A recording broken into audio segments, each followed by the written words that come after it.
He who asks a question is a fool for 5 minutes. He who does not ask a question remains a fool forever. In this video, I want to talk to you guys about becoming a lifelong pupil, becoming a student and someone that's going to learn and apply success in their daily life. And I want to sort of touch base with you guys today on the fact that success really can be taught, and there's actually a vast pool of instructors out there willing to teach it to you. And I want to talk to you about how to sift through this knowledge, how to take the advice from some people but let other people's advice sit by the wayside, the people that don't really apply to you. I've talked about doing this video for a long time, and today I really wanted to pump it out for you guys, because what I wanted to tell you guys is if you're not learning, you are a static character in your own story. I'm not sure how much you guys remember about English, but something common that they say in reading books and stories and tales is that there are different types of characters. And one of these types of characters is actually a static character. A static character doesn't change. They remain the same forever. They're not always, but most of the time they're the most boring characters in the story. Sometimes they have good words of wisdom that they can offer, but I want to talk to you guys about how to grow and evolve as a person and how to be able to adapt to new situations. And one of the key ways to do this is by learning. So let's go ahead and get started.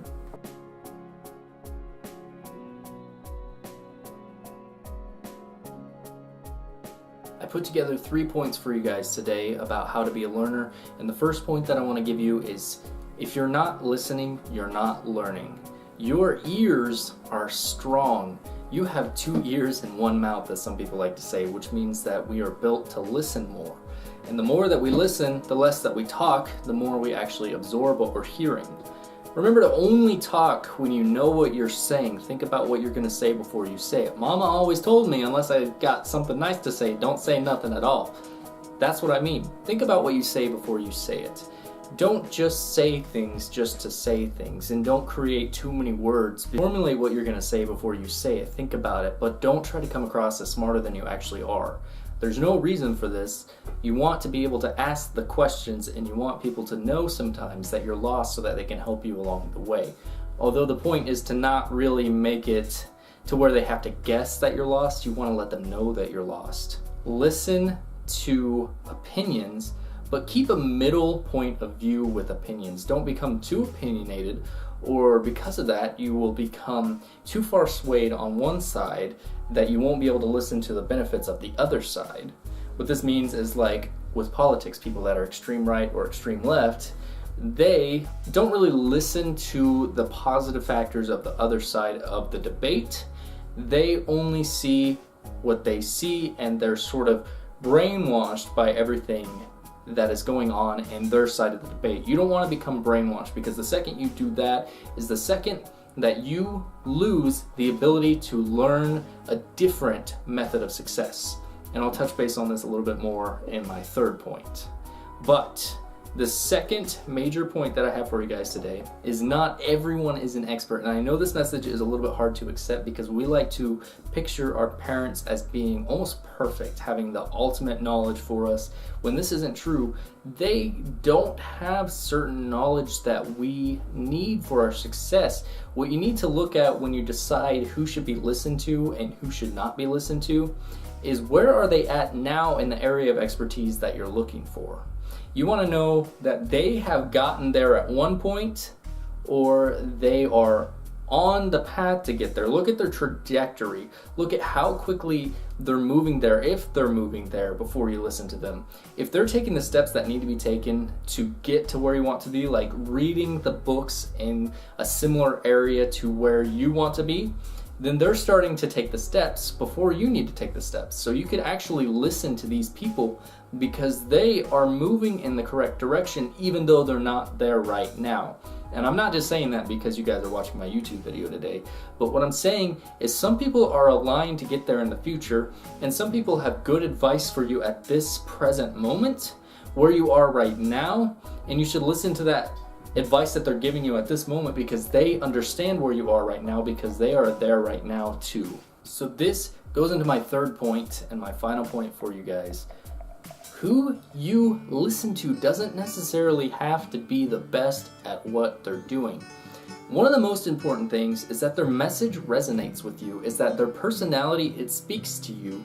Because if it speaks to you, then you can learn it. If it speaks to your heart, then what they are saying is going to be easier for you to remember and to apply in a situation. And that's what you're really looking for. You're looking to someone who can actually tug at your heartstrings, who can speak the motivational words that you want to hear, because not everybody is going to like everybody. There are certain YouTubers out there that have millions of subscribers that are great YouTubers, but their messages don't resonate with me. So I watch some of the lower end guys, even though they don't have that fully refined advice that the other people have, but their message resonates more with me because you can hear in their voice their struggle. You can hear that they're actually going through it right now, rather than flying that jet to work and talking about how hard it is to own a startup business. That's not quite what we're looking for when we're talking about owning a startup business. People have many different experiences, and because of that, there are people whose messages will resonate with you more, and there are people whose messages will resonate with you less, depending on the experiences that they have. There are motivational speakers that go out there and they talk for a living, and that's just because they have a strong message, they have a strong tale, they have a strong past, and this past comes across in their message, and this history is what's going to make it speak to you. Because for whatever reason, you enjoy the tale that they have to give, and there's nothing wrong with that. And if their advice is sound advice, there's nothing wrong with that either. But what I really want to let you guys know today is to beware of the people that are 1,000 steps ahead of you, that have the jet, that have all the great stuff, because these people could be telling you advice that's making you callous over the other good advice that people are going to give you. It's going to make you close your ear to the other good advice that your friends and your family are going to give you, because all you think about is their advice. And remember, they have more investments in what they're doing than you can possibly have within the next 5 years, within the next 6 years. So if they're talking about doing crazy things with your money, if they're talking about making crazy investments that you know you shouldn't make, then don't make those investments just because they say so, and don't do it because they have the weight of being 1,000 steps ahead of you. That's not entirely correct, because the people that are in your situation right now, as I said before, they understand what you're going through right now because they're going through it too. So these people are great to listen to because they know what is going on at your stage of the business. People that are this high up in business, they know and they understand where you are at business because they've been there before. But how I like to describe this to people is, think of it like somebody who's married. Somebody who's married doesn't tell you how to date somebody else, because if they're married, they forgot how to date. Now, let's not forget swingers, okay? What I consider a business swinger is somebody who owns a startup on the side besides their extremely successful business, that they actually own it and pour their blood, sweat, and tears into it, so they remember, it's fresh on their mind, what it's like to own a startup business. And these people aren't bad to listen to, but just like a swinger, they're not committing fully to these businesses, to these other approaches, because they already have their successful businesses, so they don't have to give it their all. If it fails, they can drop it. If your business fails, you can't necessarily drop it. They don't invest as much into it as you are investing right now. Your energy that you're putting into it is probably 1,000 times more than what they would be putting into their small startups. So don't just listen to them just because they have 5 startups on the side. They also have a $100 million company. They also have, a $5 billion company. They also have millions and millions of dollars in stocks to fall back on, whatever it may be. Sometimes it's best to listen to someone who you have a feeling is going to be on the upward slope, because you can just see it. You can tell by their passion. You can tell by the way that they speak.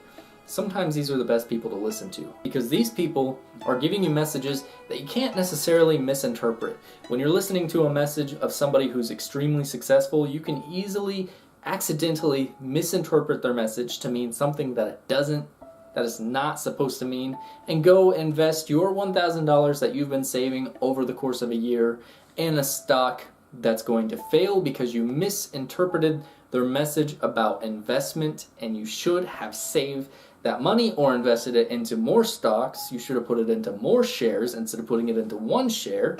This is what I mean. You don't want to get caught in this situation because they can take more risk than you can.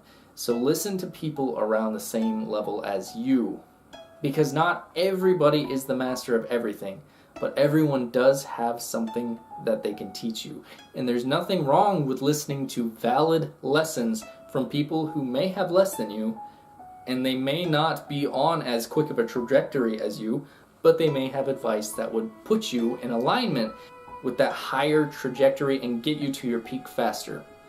You just need to pick and choose the buffet of advice, pick and choose the good advice, and understand and know what works best for you. The bottom line here is listen to your heart. Yes, I'm the king of cheesiness. Listen to your heart, because your heart's going to tell you what advice you should take and what advice you shouldn't take. So that's all I got for you guys. Thank you guys for watching. If you have more to add to this, if you've taken advice from somebody that you shouldn't have taken, or if you know the best way to find people that you should take advice from, please comment below and let me know. I don't want to hear you should only take advice from people who have millions and billions of dollars, because that's not entirely true. So comment below, let me know if you hate this message. Also let me know. Hit that dislike button if you hate the message. Hit the like button if you do like the message. And please subscribe to me if you like it. Unsubscribe if you don't like it. I don't care. Thank you guys for watching. Bye.